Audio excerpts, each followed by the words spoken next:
Ang nakikita ninyong puno na hitik sa bulaklak, ang tawag diyan ay kakawati o Madre de Cacao. Masdan niyong mabuti mga kabayan, sa mga hindi pa pamilyar sa halamang ito. Ayan, inyong tunghayan at nang kayo magkaroon ng idea. Napakaganda ng bulaklak ng halamang ito.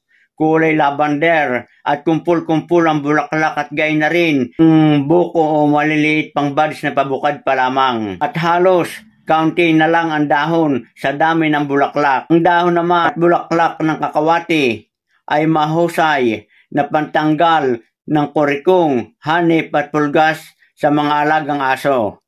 Magdikdik sa almeres ng katamtamang dami ng dahon, mas mainam kung may halong bulaklak at pagkatapos na lumabas ang katas ay lagyan ng tubig, haluing mabuti at ipagpaligo sa aso. Ang malalaki naman na mga sanga ng Madre de Cacao ay mahusay na gawing poste, napakabaga ng halaman katulad ng paminta at iba pa. Ang puno ng kakawati kapag matanda na ay matibay na gawing haligi ng bahay noong unang panahon ng ating mga ninuno. At kapag tumagal na ng daang taon, ang puno ng kahoy ng Madre de Cacao o kakawati ay napakagandang gawing salaset at napaka-antik ng dating. Benepisyo ng bulaklak ng Madre Cacao. Pampalakas ng resistensya. Ang bulaklak ng Madre de Cacao ay mayroong mga sangkap na maaaring makatulong sa pampalakas ng resistensya ng katawan laban sa iba't ibang sakit. Antioxidant. Naglalaman ito ng mga antioxidant na makatutulong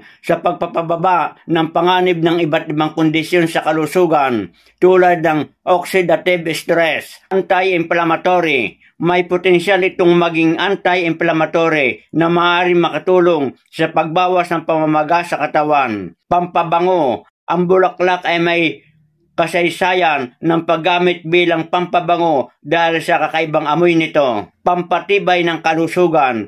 Maaaring magtaglay ng mga nutritional na sangkap na maaaring makatulong sa pangkalahatang kalusugan. Ang bulaklak ng Madre de Cacao o kakawati ay karaniwang nagsisimulang mamulaklak pagdating ng tag-init hanggang tag-ulan, depende ito sa lokasyon at kondisyon ng lupa. Hindi karaniwang kinakain ang bulaklak ng Madre Cacao, ngunit maaaring gamitin sa iba't ibang paraan tulad ng paggamit sa pampabango o pampaligo. Iba't ibang gamit ng bulaklak ng kakawati. Pampaligo. Maaaring gamitin ang bulaklak para gawing pampaligo dahil sa kanyang mabangong amoy. Pampabango. Ang mga bulaklak ay maaaring gamitin bilang pampabango sa bahay o personal na gamit. Panggamot.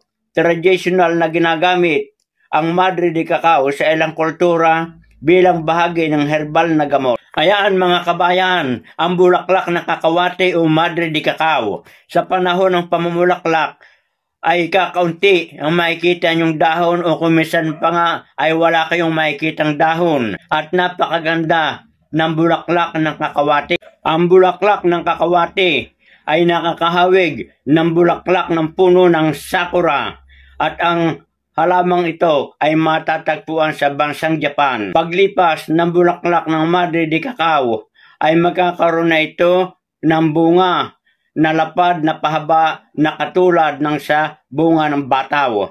At kapag namulaklak na, ay unti-unti nang magkakaroon ng maraming dahon hanggang sa mahinog na ang bunga. At pwede na itong harvestin ang bunga sa buwan ng March, April hanggang May. At kapag naging kulay brown na ang balat ng bunga ng kakawati, ay pwede na nating pitasin at ipunla para lalong dumami ang mga puno ng kakawati. Good luck and good health. Sana nagustuhan ninyo ang binahagi kong video tungkol sa bulaklak ng kakawati. At huwag niyong kakalimutan, pakipindot ng notification bell. Please like, share, and subscribe. Good luck and good health. Magandang araw mga kabayan.